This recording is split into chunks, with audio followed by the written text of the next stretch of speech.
Your little real estate game ends here. Those words burned themselves into my mind and refused to fade. The voice belonged to my brother-in-law, Chris Irving, who was sitting in the plaintiff's seat with a triumphant look on his face. He had whispered that poison into my ear just minutes ago. Right before the hearing began, he entered the courtroom with his family in tow and passed by me, just for a fleeting instant. Before I could even respond, the bailiff announced the opening of the court, and Judge Brown entered. It was an insult delivered with perfectly calculated timing. Beside Chris, my biological sister Nicole wore a satisfied smile. In the gallery, our parents nodded stiffly, as if asserting what they believed to be their daughter's rightful claim. The trial was unfolding in their favor exactly as they intended. His lawyer was presenting a carefully fabricated story of lies. Ms. Tracy Manning has long exhibited extreme emotional fluctuations. She alternates between periods of rational clarity and periods of impulsive instability. The lawyer continued in a voice heavy with feigned sympathy. This contract was signed during one of her rational phases. At the time, she stated, "This is a vacation home for the whole family," and signed of her own free will. However, recently she has entered another unstable phase and is now attempting to renege on this legitimate promise in order to monopolize a valuable asset. It was flawless logical armor. Because I was unstable, I needed a guardian. But because the contract was signed when I was rational, it was valid. They dismissed the blood, sweat, and tears of my 8 years of work as nothing more than the impulsive purchase of a fickle woman. Worse, they were trying to redefine even my sanity in whatever way suited them. Chris looked at me, the corner of his lips twisting into a smirk. His eyes said it clearly. "We're the ones who write the story of your life." This is what they called everything I had built. Tracy's little real estate game. I simply sat there in silence, watching their farce unfold. Judge Brown lowered her gaze to the contract that had been submitted. Her eyes stopped dead on the section listing the property details. A brief silence fell. Then the judge slowly raised her head and looked straight at me. "Ms. Manning, this address, this is one of the 12 properties in your real estate portfolio, correct? How very interesting. I would very much like to review the rest of your holdings as well." The air in the courtroom froze. Chris's smile stiffened. I quietly watched as the color drained from Nicole's face, and from our parents as well. A heavy silence descended over the courtroom. Moments ago, their lawyer had been overflowing with confidence. Now it felt like a lie from another world. Chris's ugly grin remained plastered to his face, frozen in place. Nicole stared back and forth between the judge and me, disbelief written all over her face. And our parents? They could only gape, mouths hanging open, unable to comprehend the reality before them. They had truly believed in the image they themselves had created, the illusion of a pitiful, incompetent Tracy. They believed I was recklessly burning through money, standing on the brink of ruin, exactly as that illusion dictated.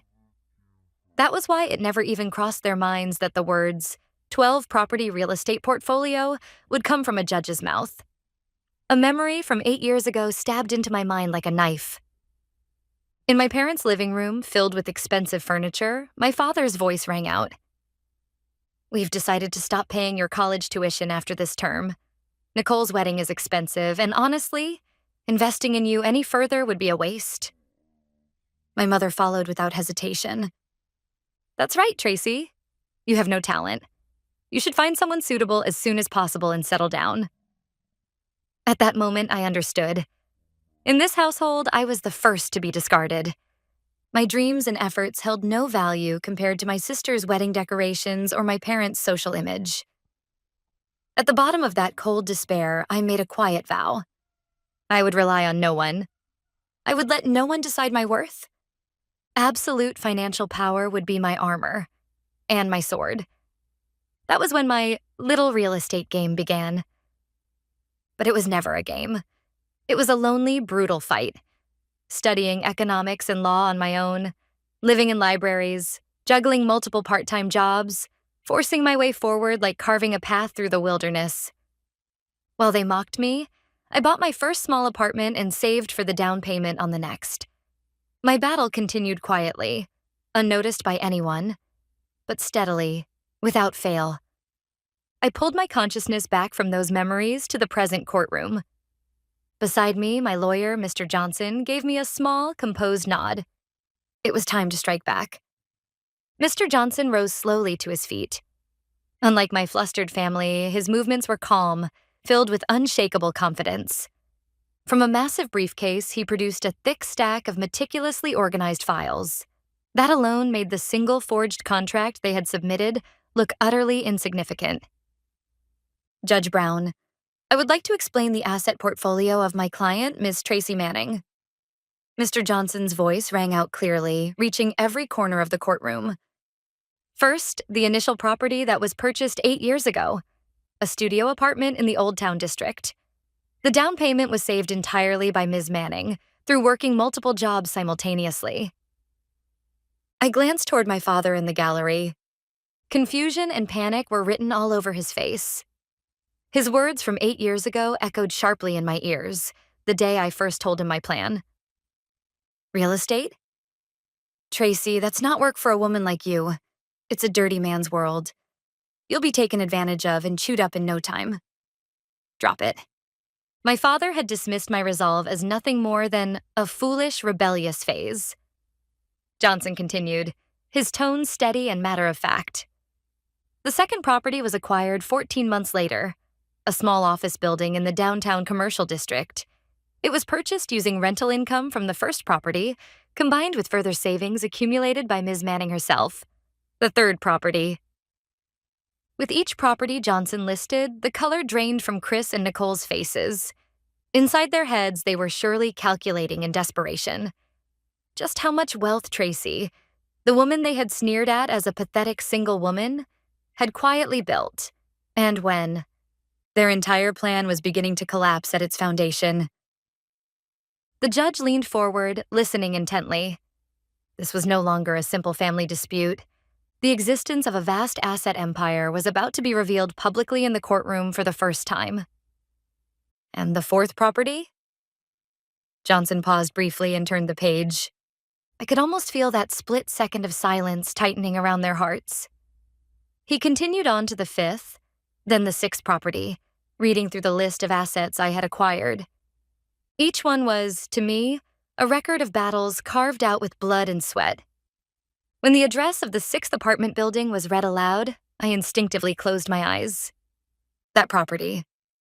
Shortly after purchase, a severe structural defect, one not mentioned in the inspection report, came to light. The repair costs far exceeded the original budget, rapidly draining my available cash. The bank coldly refused additional financing, and for the first time in my life, the word bankruptcy became frighteningly real. Those 2 months were hell. 1 slice of bread and coffee per day. At best, 3 hours of sleep a night. I had nightmares every day. Unable to ask anyone for help, I fought alone, groping forward through a dark tunnel, completely isolated. But that despair made me stronger. I ran to the library, devouring textbooks on building codes and structural mechanics. I gathered estimates from multiple contractors, negotiated personally, rebuilt the repair plan, and ultimately succeeded in cutting costs by 30%. That experience transformed me from a mere investor into a businesswoman capable of overcoming any adversity. Today, the very property Johnson was describing is one of the highest-yielding assets in my entire portfolio. The symbol of my despair had become, ironically, a powerful weapon. One now shattering my family's last remaining hopes. I slowly opened my eyes and looked at my sister, Nicole. Her lips trembled as if she had seen a ghost, her hand clutching her husband Chris's arm. But Chris no longer had the composure to support her. He was simply glaring at his own lawyer, with eyes that clearly said useless. As Johnson moved on to the 7th and 8th properties, a murmur rippled through the gallery. The bailiffs and other lawyers, who had likely dismissed this as nothing more than a strange family property dispute, were visibly stirred. No surprise there. What was being revealed was not merely a personal asset list. It was the portfolio of a single invisible power player who had quietly, yet decisively shaped the city's real estate market. I did not look away from my parents. My mother, Susan, no longer had the composure to play the tragic heroine. She could only clutch her handkerchief tightly. My father, Richard, had moved from confusion to anger and now to something else entirely. Humiliation. For him, the realization that his daughter had achieved success far beyond him, entirely without his knowledge, must have shattered his pride at its core. When I still lived at home, whenever relatives gathered on holidays, my father always introduced me the same way. This is my eldest daughter, Tracy. Plain girl, no particular talent, but she's kind.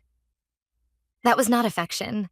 It was a curse, defining my value as harmless but incompetent, a way to keep me under his control. Whenever Nicole brought home her wealthy husband, Chris, my father would say to me, "Learn from Nicole. A woman's happiness comes from finding a good man." My success destroys every curse they ever placed on me. My very existence is a complete rejection of their values. That is why, in their world, I had to be poor and unhappy, so their small, fragile universe could remain intact. The sound of Johnson turning a page echoed through the quiet courtroom. Ninth property.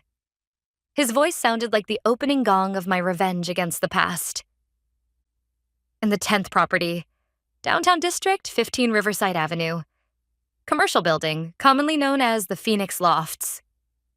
The moment Johnson spoke that name, the atmosphere in the courtroom shifted once again. This was not the same restless murmuring as before. It was a silent shock, laced with awe. I saw several journalists in the gallery hurriedly begin taking notes. The Phoenix Lofts. That name is known to anyone involved in business in this city. Once dismissed as a derelict brick building so dangerous it was called a breeding ground for crime, it was an eyesore even the city itself had given up on. Then, several years ago, an anonymous investor purchased that ugly structure and brought it spectacularly back to life. A miracle redevelopment project. Today, it stands as a landmark of the area, housing some of the city's most fashionable restaurants, art galleries, and high-tech company offices. That project was the greatest gamble of my life. I poured nearly 80% of my entire net worth into it and endured countless sleepless nights. But I will never forget the emotion of the night the first tenant's lights came on in the completed building. That was the moment my solitary battle was recognized publicly for the first time.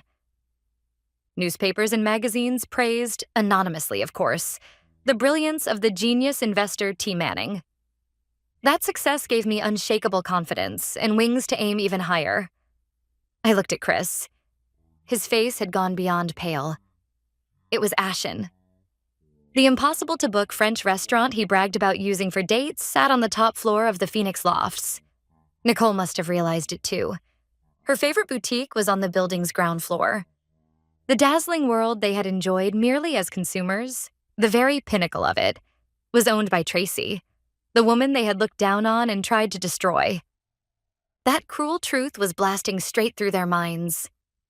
Judge Brown narrowed her eyes behind her glasses. The Phoenix Lofts? I see.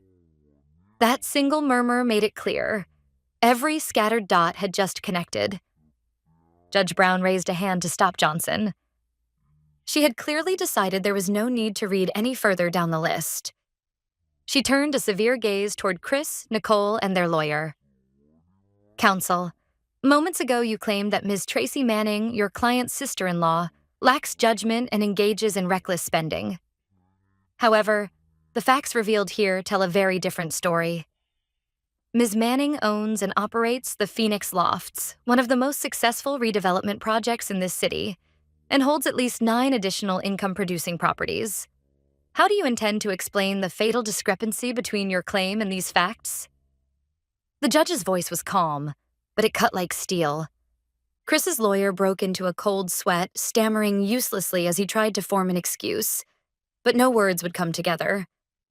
Then Johnson delivered the decisive blow. Your Honor, there is one more important property. He produced the final file. The 12th property, the Grand Majestic Theater, a structure officially designated as a city historical landmark. The courtroom's shock reached its peak.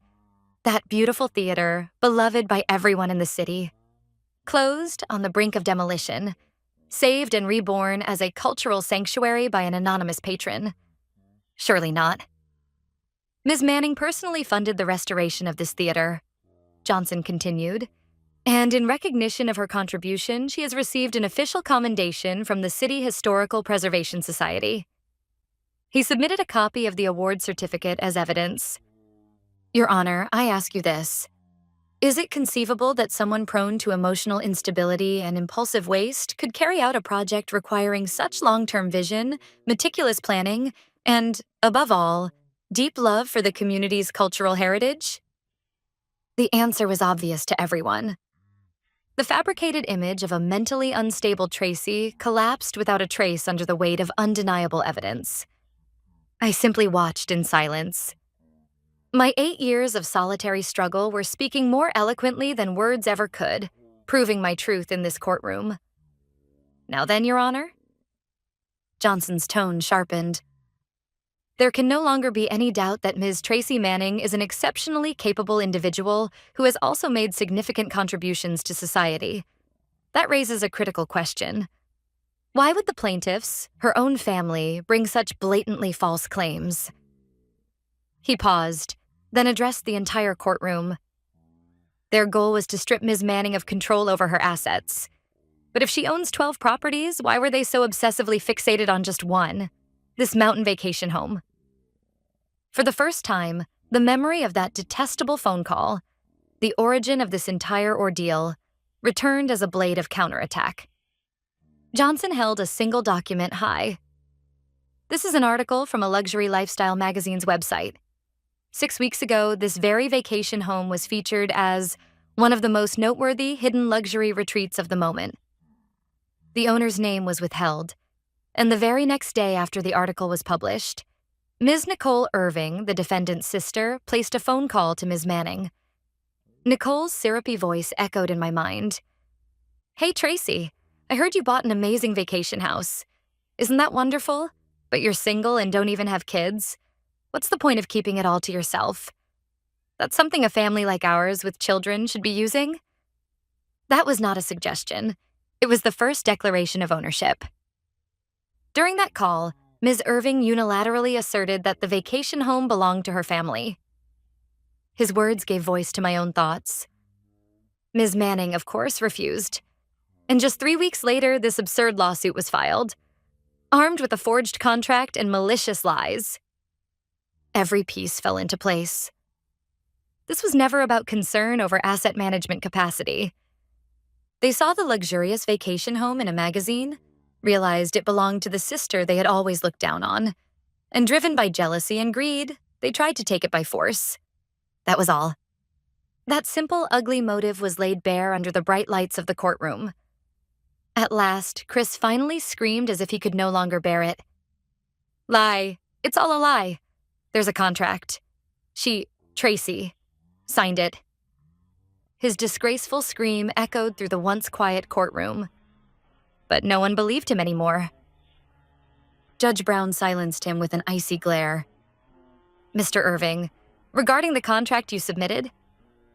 She slowly picked up the document. There are several very interesting points. Right on cue, Johnson spoke up. Your Honor, we commissioned a professional handwriting analysis of that contract, as well as a materials analysis of the paper and ink used in its creation. We submit the expert reports as evidence. Johnson handed another thick file to the bailiff. According to the findings, first, the signature is a crude forgery that does not match Ms. Tracy Manning's handwriting with a probability of 98.7%. Nicole let out a short, sharp gasp.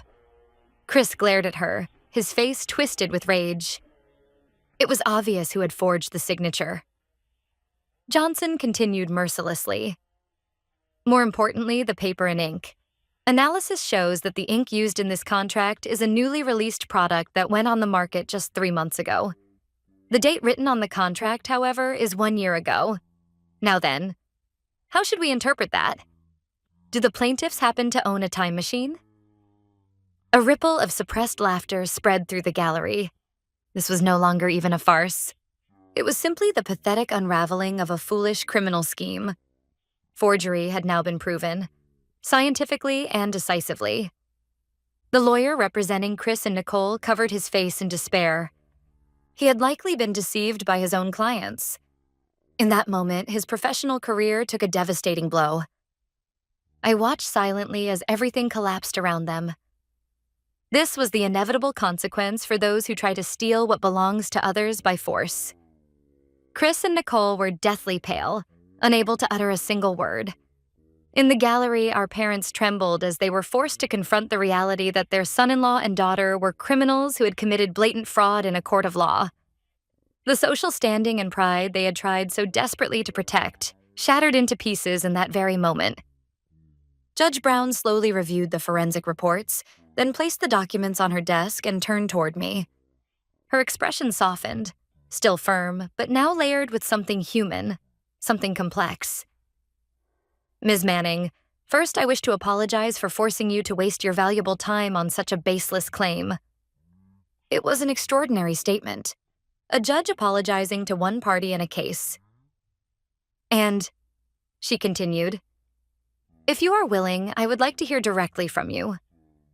What you have thought, and what you have accomplished over these past 8 years, and why your family knew nothing of this remarkable success.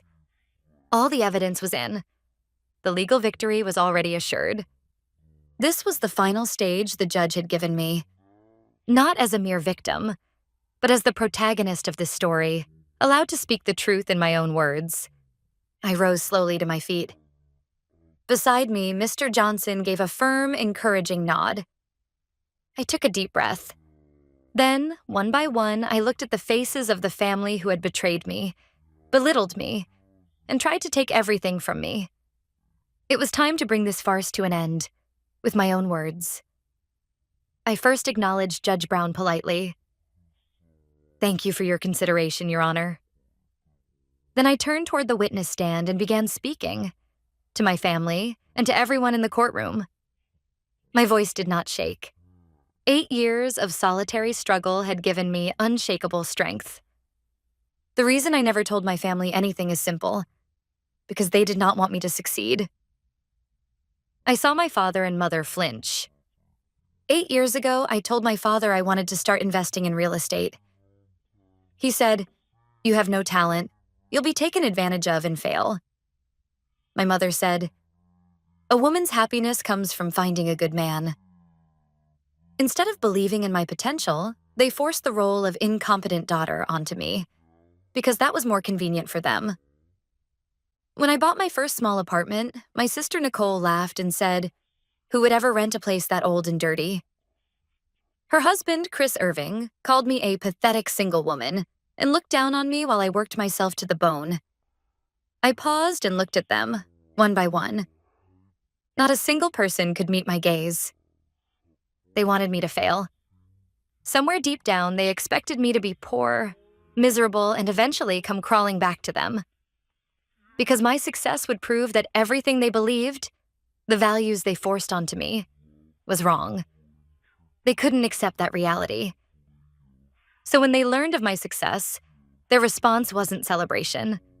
It wasn't about recognizing or showing respect to my empire. It was to steal it and to destroy it.